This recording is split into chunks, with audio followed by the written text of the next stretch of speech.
আসসালামু আলাইকুম। সবাইকে আমন্ত্রণ জানাচ্ছি কাচ্চি রেসিপি দেখার জন্য।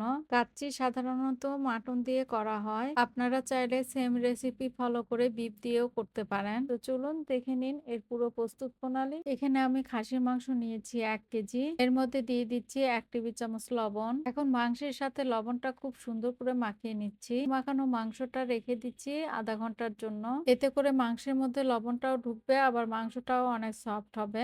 এখন বিরিয়ানির জন্য মসলা রেডি করে নিব। প্রথমে একটা বাটিতে নিয়ে নিচ্ছি ১/২ কাপ পরিমাণ টক দই। এর মধ্যে দিয়ে দিচ্ছি ১/৪ কাপ পরিমাণ পেঁয়াজ বাটা, ১.৫ টেবিল চামচ বাদাম বাটা। আমি এখানে কাঠবাদাম আর কাজু বাদাম নিয়েছি। ১ টেবিল চামচ পোস্তদানা বাটা, দিচ্ছি ১.৫ টেবিল চামচ পরিমাণ আদা বাটা, রসুন বাটা ১.৫ টেবিল চামচ পরিমাণ। এবার এর মধ্যে দিয়ে দিচ্ছি ১/২ চা চামচ পরিমাণ জয়ফল বাটা আর ১/২ চা চামচ পরিমাণ জয়িত্রী বাটা, ১/২ চা চামচ গোলমরিচ গুঁড়া, দিচ্ছি ২ চা চামচ পরিমাণ জিরার গুঁড়া, ২ চা চামচ ধনিয়া গুঁড়া, ১ চা চামচ গরম মসলা গুঁড়া, মরিচ গুঁড়া ১ টেবিল চামচ, দিচ্ছি ২ টেবিল চামচ গুঁড়া দুধ। গুঁড়া দুধটা দিলে মাংসর টেস্টটা অনেক বেড়ে যায়। দিচ্ছি ১ চা চামচ চিনি, লবণ দিচ্ছি ১ টেবিল চামচ, টমেটো সস ২ টেবিল চামচ, জর্দার রং ১/৪ চা চামচ, টেস্টিং সল্ট ১/৪ চা চামচ, কেওড়া ওয়াটার ১/২ টেবিল চামচ, দিচ্ছি 1/3 কাপ পরিমাণ পেঁয়াজ বেরেস্তা। বেরেস্তাটাকে হাত দিয়ে একটু ভেঙে দিচ্ছি। এবার সবকিছুকে একসাথে খুব ভালো করে মিশিয়ে নিচ্ছি।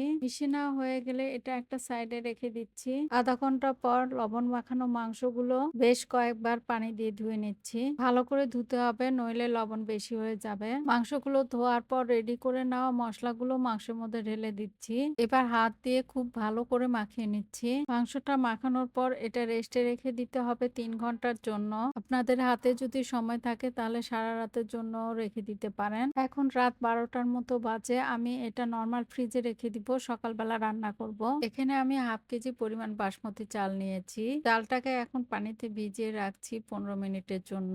এতে করে চালগুলো অনেক লম্বা লম্বা হবে আর ভেঙে যাবে না। পরের দিন সকালবেলা রান্নার ১ ঘন্টা আগে মাংসটা বের করে নিয়েছি। যে হাঁড়িতে কাচ্চি রান্না করব সেই হাঁড়িতে ঢেলে নিচ্ছি। এর মধ্যে এখন দিয়ে দিচ্ছি ১.৫ কাপ তেল। বেরেস্তা ভাজার পর যে তেলটা ছিল সেটা ১ কাপের চেয়ে একটু কম নিয়েছি। তেলটা মাংসের সাথে খুব ভালো করে মাখিয়ে নিচ্ছি। এবার এর মধ্যে দিয়ে দিচ্ছি কিছু গোটা গরম মসলা, ২ টুকরো দারুচিনি, ২টো তেজপাতা, ৪টা এলাচ আর কয়েকটা লবঙ্গ। এবার দিয়ে দিচ্ছি কয়েকটা গোটা আলু। আলুগুলো আমি ১ চা চামচ লবণ, ১ চা চামচ চিনি আর সামান্য জর্দার রং দিয়ে মাখিয়ে তেলের মধ্যে ভেজে নিয়েছি। কাঁচা অবস্থায় আলুগুলো ভেজে নিয়েছি। এটা সিদ্ধ করতে হবে না। মাংসের সাথে এমনিতেই সিদ্ধ হয়ে যাবে। ৫-৬ টার মতো আলু বোখারা দিয়ে দিচ্ছি। ১ মুঠের মতো কিশমিশ দিয়ে দিচ্ছি। পেঁয়াজ বেরেস্তা দিয়ে দিচ্ছি ১ মুঠ। গুঁড়া দুধ দিচ্ছি ১ টেবিল চামচ। ঘি দিয়ে দিচ্ছি ১ টেবিল চামচ। সবকিছু দিয়ে মাংসটা রেডি। এখন চালগুলো সিদ্ধ করে নিব। চালগুলো ভিজিয়ে রাখা ১৫ মিনিট হয়ে গিয়েছে। এখন সিদ্ধ করে নিব। চুলায় একটা হাঁড়িতে প্রায় ১০ কাপের মতো পানি গরম করতে দিয়েছি। এর মধ্যে দিয়ে দিলাম প্রায় ৩ টেবিল চামচ লবণ। দিয়ে দিলাম ২টো তেজপাতা, ২ টুকরো দারুচিনি, ২টো এলাচ, ১ চা চামচ শাহি জিরা। মসলাগুলো দেওয়ার পর খুব ভালোভাবে বলক আসলে এর মধ্যে চালগুলো দিয়ে দিচ্ছি। চাল দেওয়ার পর পানিটা আপনারা টেস্ট করে দেখবেন। আমরা নরমালি যেরকম লবণ খাই তার চেয়ে একটু বেশি লবণ থাকতে হবে পানিতে। ঠিক পোলাও রান্না করার সময় যেমন পোলাওয়ের পানিতে একটু লবণ বেশি দিতে হয় সেই রকমই হবে। চালগুলো এখন 40% সিদ্ধ করে নিতে হবে। মোট কথা ফুটন্ত গরম পানিতে চালগুলো দেওয়ার পর ঘড়ি ধরে ৭-৮ মিনিট জাল করে নিতে হবে। ৭-৮ মিনিট হয়ে গিয়েছে।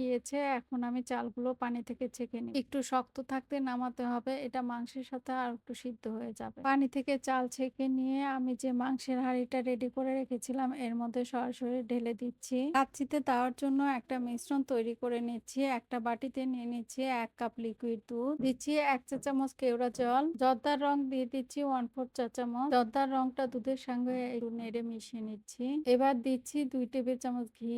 সবকিছুকে একসাথে খুব ভালো করে নেড়ে মিশিয়ে নিচ্ছি। চালগুলো খুন্তি দিয়ে একটু সমান করে নিচ্ছি। এবার আগে থেকে তৈরি করে নেওয়া মিশ্রণটা এর মধ্যে ছড়িয়ে দিচ্ছি। আবারও ১ মুঠের মতো বেরেস্তা ছড়িয়ে দিচ্ছি। সবকিছু রেডি। এখন ঢেকে দিলাম। এবার হাঁড়ির ঢাকনাটা সিল করে দিতে হবে। আমি প্রায় ২ কাপের মতো আটা পানি দিয়ে মাখিয়ে নিয়েছি। এবার একটু লম্বা করে নিয়ে ঢাকনার চারি সাইডে খুব সুন্দর করে লাগিয়ে দিচ্ছি। খুব সুন্দর করে আটাটা চারিদিকে লাগিয়ে নিয়েছি। এখন এটা চুলায় দিচ্ছি। প্রথমে চুলার আঁচটা বাড়িয়ে হাই হিটে জাল করে নিব ১০ মিনিট। ১০ মিনিট পরে চুলার আঁচ একদম কমিয়ে দিয়ে জাল করে নিব ১.৫ ঘন্টা। ১.৫ ঘন্টা পর একটা চাকু দিয়ে ঢাকনাটা সরিয়ে নিচ্ছি। এটা অনেক গরম, খুব সাবধানে করতে হবে, নইলে হাতে ছ্যাঁকা লাগবে। খুবই সুন্দর একটা স্মেল বের হচ্ছে। চালগুলো কিন্তু খুব সুন্দর সিদ্ধ হয়েছে আর একটাও ভেঙে যায়নি। মাংসগুলো খুব সুন্দর সিদ্ধ হয়েছিল। এভাবে রান্না করবেন, ঠিক বিয়ে বাড়ির স্বাদ পাবেন। সবাই ভালো থাকবেন। আজ এই পর্যন্তই। আল্লাহ হাফেজ।